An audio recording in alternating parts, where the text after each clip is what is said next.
I've got a foolproof test of whether you're a conservative or not. Foolproof, and I think I heard the conversation earlier about this today, about how can you tell if somebody's a conservative. Here's Viguerie's foolproof test.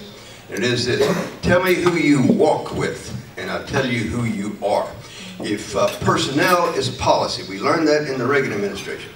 I never saw Ronald Reagan in the late 60s and the 1970s, and I saw him a fair amount, maybe a lot. But I never saw him, except he was surrounded by the leaders of and friends of the conservative movement. When I saw Reagan, I literally saw, well, there's Ed Meese, and there's Len Nofsinger, and Marty Anderson, and Dick Allen, and Judge Clark, and Paul Laxalt. Conservatives were all around him. So when he moves into the White House, conservatives move in with him. Not enough, but a lot did, including Norm here. October 2007. 25 of us meeting with Romney in Salt Lake City, and we got a big table there, and he goes around the table saying, each one of us, Phyllis, what's your #1 issue?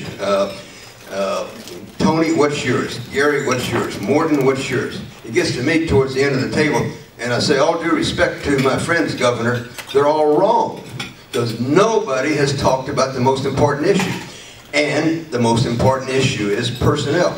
You can come here today and promise us the sun, the moon, the stars, and believe it. But if all that moves into the White House, January 2009, if you're fortunate enough to be elected, is captains of industry, Wall Street types, CEOs of big businesses. You know, we've lost. Our issues are over with. And I thought he blew me off by saying, well, you got to have competent, qualified people. But if you haven't been around conservatives and walking with them the last 10, 15 years, if you're elected President of the United States or Senator or Governor, you're not all of a sudden going to surround yourself with conservatives. So that's a key. Tell me who you walk with, and I'll tell you who you are. And I want to spend just a few minutes talking maybe about Michigan conservative union here, what conservatives can do here in Michigan. Maybe #1 above everything else. And the real message in this book here, Take Over, above everything else, may be a paraphrase of James Carville. We all remember James Carville, right? In 1992, I have one of my favorite first cousins lived in Louisiana, and he went to school with Carville, and they would ride the Mississippi, the ferry across the Mississippi River every morning before they went to high school. And he said Carville was just as crazy then as he is now. But I've gotten to know James a little bit. He's a nice guy when you get him away from politics. But anyway, he said in 1992 to Democrats, ad nauseum, he said, it's the economy, stupid. It's the economy, stupid. Over and over. He wanted to drive that point home. So I paraphrase that to conservatives and say, it's the primaries, stupid. It's the primaries. We need to recognize election date has changed. It is no longer in November. It is March, April, May, June. It is the primaries.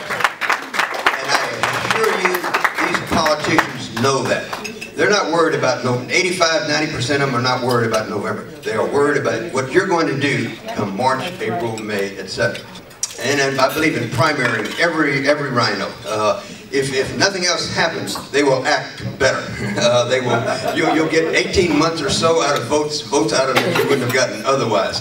This last cycle here, Ted Cruz was elected in 2012. 2013 and 14, John Cornyn, the other Republican senator from Texas, voted just like Ted Cruz. He wasn't going to put any daylight between him and Ted Cruz. Things may be different now, but for that period of time, he voted just like Cruz. And I talked earlier about defining the Democrats. The law of the jungle is eat or be eaten. The law of politics is define or be defined. And we've done a very poor job of defining ourselves and our opponents out there.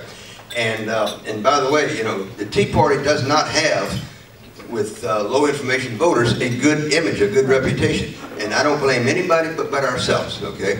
I know we don't have access to ABC and New York Times, etc.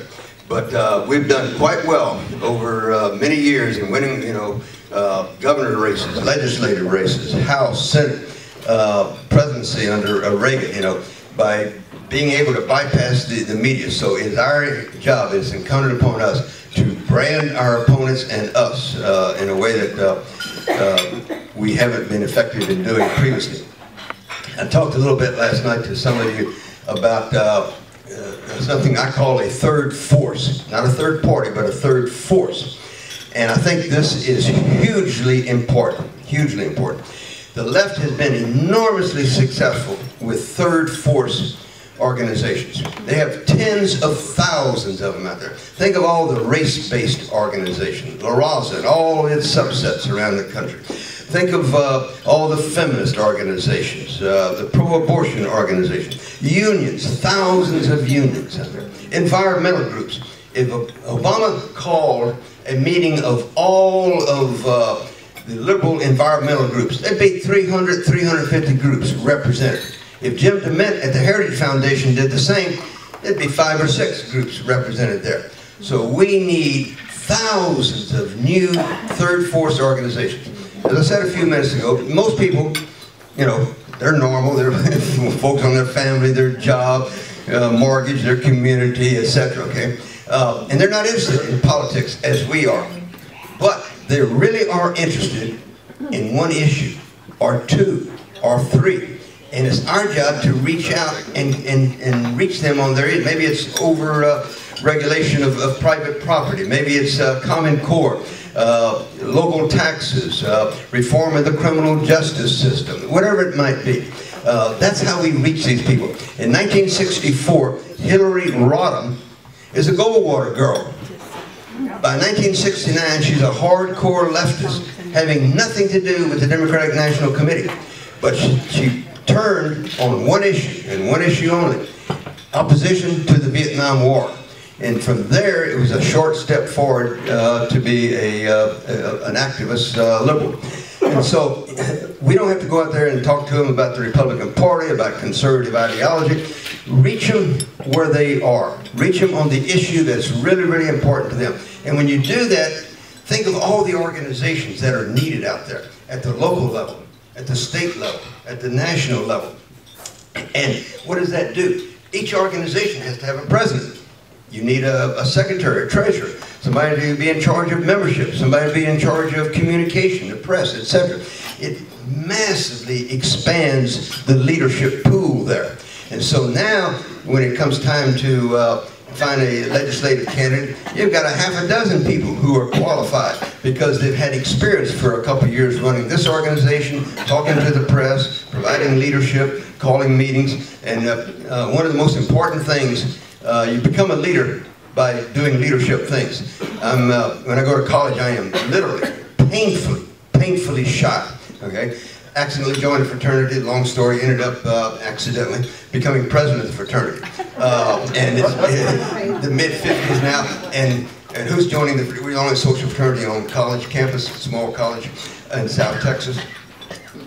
And tough, hard-bitten Marines and Army's Air Force are coming back from the Korean War. These guys are tough, you know. I'm just this little kid from Houston, you know, I didn't know anything, never been in the service, whatever. So providing that leadership and exposing yourself. Well, what if we call a meeting, nobody comes? We're committed to build a float for the parade. I don't have to build a float. So having that experience of exposing yourself to failure and actually getting out and doing things is how you become a leader. Also, not to promote the book here, but in this book here is a roadmap of how you can be politically effective. It's got information about Phyllis Schlafly's plan and other plans and my own plan in here about how to be effective at the local level. Like 4 horsemen, Vigorie's 4 horsemen. And you've got to get these 4 things right in life. And they apply to everybody in this room, personally, individually, to your organization, to anything that you're involved in. You get these 4 things right, life is downhill with the wind to your back. Pretty easy. Get them wrong, you're going uphill, the wind in your face, you're not going to succeed. First, and I'll explain each one. First is position. Second is differentiation. Third is benefit. Fourth is brand. Okay? First position is nothing more than a hole, H-O-L-E, in the marketplace. What hole in the marketplace can you occupy? Differentiate, and you do that privately. You decide what you want to do privately, and then differentiate publicly. Let's say that, give you an example, Rupert Murdoch and Roger Ailes. 20 years ago, they want to start a national television, cable television network. They don't sit there and say, well, CBS does this, we'll do this, and ABC will replicate what they do here. They don't care what they do. They have no interest in what they do. Because 50% of the TV audience is not being served by the television networks out there. So they're occupying a hole in the marketplace. Life got pretty simple at that point. Then, to differentiate themselves from ABC, CBS, CNN, etc., they hired Bill O'Reilly, Megyn Kelly, Glenn Beck for a while, Sean Hannity, Fox and Friends, you know, all of that. And so that differentiated. Obviously, the benefit is you get news and information on Fox you don't get anywhere else. Brand, the fourth one, is the ball game. There's nothing more important than the brand, okay, out there. And brand is a combination of the other three. And think of this, it's what makes you singular, what makes you unique, okay? You know, in marketing, I am a purple cow, okay? And by the way, I guess I didn't introduce Purple Cow. Seth Godin, I think the best marketer in the country today, and by the way, he has a free blog, hundreds of thousands of people get it. If you have any interest at all in communication marketing, I strongly recommend you sign up for Seth Godin, G-O-D-I-N's blog. Daily, it's just brilliant. And he wrote, he's written 14, 15 books, wrote one called The Purple Cow. I live out in the country, as Shannon does. We regularly pass fields of 40 brown and white cows over here, 50 black ones over there. They all look alike, can't tell one from the other. But if one of those cows was a purple cow, wow, look at that purple cow. So all of our goal in life is to be a purple cow. Last thing I did in 1961 before I left Houston, to go to Young Americans for Freedom in New York, was to take my girlfriend out to San Jacinto Battlegrounds. Anybody here know what San Jacinto Battlegrounds represent? No Texans here. That's where Texas won its independence, and Sam Houston beat Santa Ana, etc. Anyway, so being the conservative traditionalist, I took my girlfriend out there, asked her to marry me, my wife of 53 years. And it was so melodramatic, she was laughing because she knew what was coming. But anyway, I didn't realize it then, but I had serious competition because I had gone off for 2 weeks, National Guard duty, come back, and Charles had moved in on my territory, and my girlfriend, and they were looking at homes and all things. I didn't know it then, but Charles ended up being chairman of a major oil company. So I had serious competition. Honey, marry me and life would be like this, and this type of thing. So anyway, being a purple cow, branding yourself is hugely important, okay? So the Tea Party here, and your individual groups, if you start third, fourth groups, you know, think about, you know, what's your hole in the marketplace? How are you going to differentiate yourself from all the others out there? Many good pro-life organizations. Two of them are our clients. One of them is a new client run by a lovely lady, lives in Wisconsin, Kristen Hawkins. And it's called Students for Life. The name of the organization is the brand. Everybody can understand the value of young people talking to other young people, okay? But, you know, I know all of the national pro-life leaders. I saw them, probably most of them last weekend at a meeting. But you know, as much as I'm involved, I have a hard time remembering what this one does that's different from this other one, or get the name of their organizations confused, because they don't occupy a hole in the marketplace, they've not differentiated themselves, they've not branded themselves. But Kristen Hawkins at Students for Life has, and the other one is Father Frank Pavone's Priest for Life. So both of those are well branded, and so your organization, whether it's Michigan Conservative Union or some third force organization, there's a few things you're going to be able to do is more important than branding yourself and occupying a hole in the marketplace, differentiating yourself, etc. The second piece of advice I'd give you, a written plan. In addition to meeting at my home, breakfast and dinners, every once in a while, 20, 25 of us would get off for a long weekend, plot and plan, 20, 25 of us, leaders of the conservative movement nationally. Young congressman from Georgia, Newt Gingrich, would go to the blackboard. We didn't have whiteboards in those days. Whenever we had a problem, and he'd write on that blackboard 4 words: vision, goal, strategy, and tactics. An hour later, we'd come up, we'd fill in all those 4 words. We saw a clear path forward to how we were to approach the problem. I don't do anything of any consequence without having a written 4-part plan. And the number one benefit, by the way, of writing a plan is not working the plan. That's important, but that's secondary. The number one benefit of writing the plan is writing the plan. Because as you write the plan, it clarifies your thinking. You thought you wanted to go over here, you say, no, I think I need to go here, more of this, less of that, etc. So it's very, very important to have a written plan, and then wherever possible, share it with others. Bill Clinton, 16 years old, telling everybody, I'm going to be president of the United States, okay? And he shared that with everybody. And after a while, it got to be infectious. People bought into it. He's at law school at Yale. His girlfriend, Hillary Rodham, says, meet my boyfriend, Bill. He's going to be president of the United States. You know, when you make it that real, things happen. Energy is brought to it. So have a written plan, and to the extent that you can share the public items to it, you know, I think you'd be well advised to do that. Let's talk about something nobody's interested in here, I'm sure, and that's called 2016 presidential race. Anybody interested in it? You know, we know Biden got out a few days ago. Hillary's looks like, except something that anything the FBI may do, she's going to be the nominee, which I have no problem with.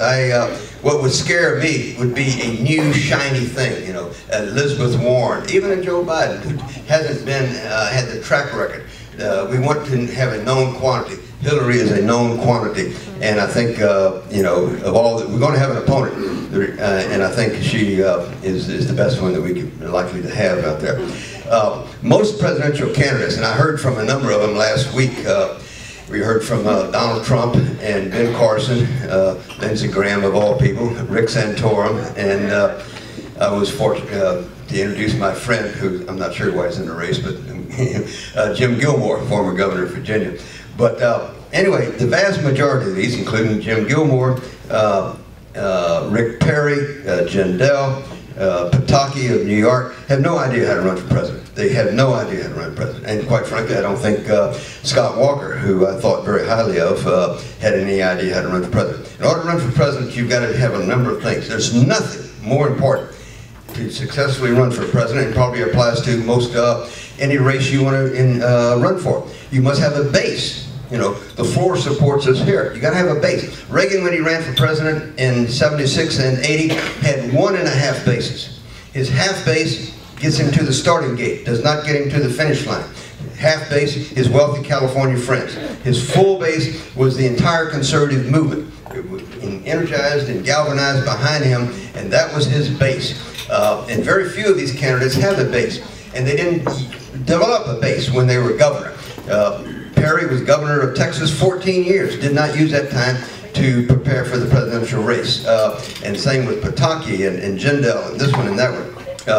Jeb Bush has a base. The Republican establishment, the Bush network.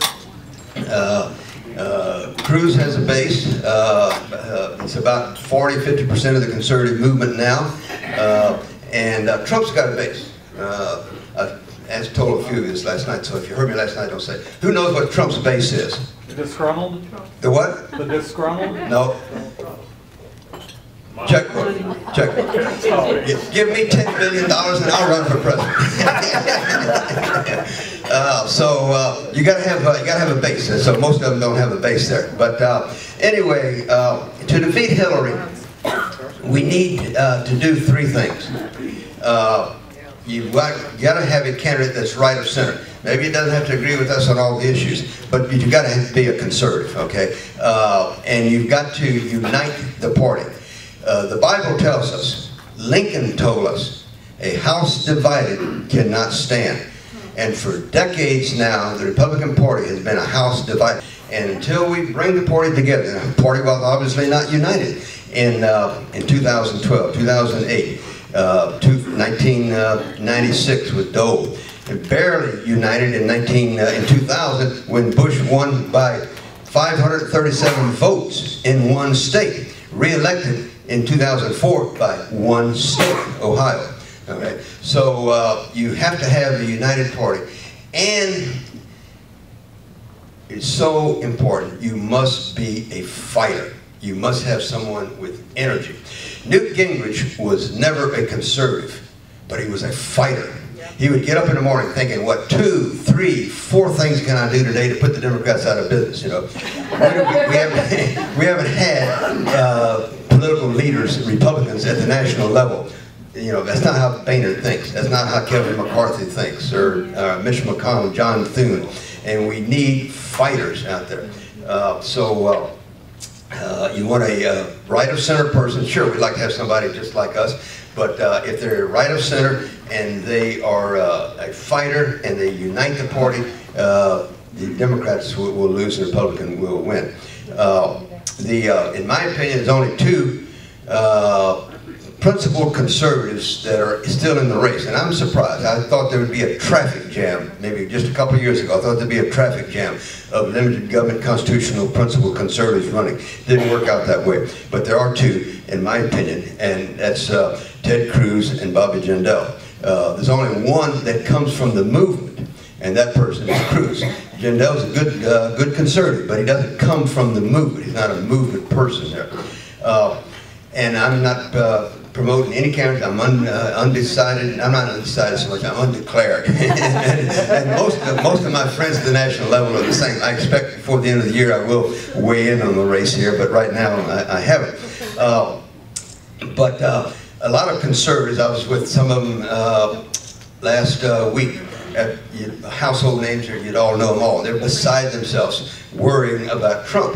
And so I tell them, you know, Trump is not the problem. If you're concerned about Trump, and I'm not bashing Trump here, but if he concerns you, he's not the problem. You know, he represents the problem in the Republican Party.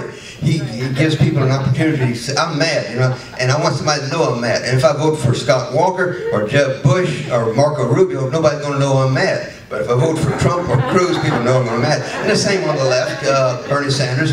If you vote for him, you know that you're mad. People will know you're mad. So throughout American history, we've had third parties, and they come and they go away. Why do they go away? Very simple. One of the 2 major parties takes their issue, and then there's no reason for them to exist. Okay. So if you want to, you're concerned about Trump, well, these candidates have to take his issues. We're angry at Republican leaders. We're angry that we're being invaded, you know, in our border, and we have no control over our border. We're angry there's no outrage on this issue or that issue. So these candidates do that. In the second debate, what I call the JV debate, Bobby Jindal came right up to the line, but he didn't cross it. And if he had gone a step further and called out by name John Boehner, Kevin McCarthy, Mitch McConnell, I think he'd have gone from 1 or 2% to 7, 8, 9, 10% overnight, because people are hungry for that leadership.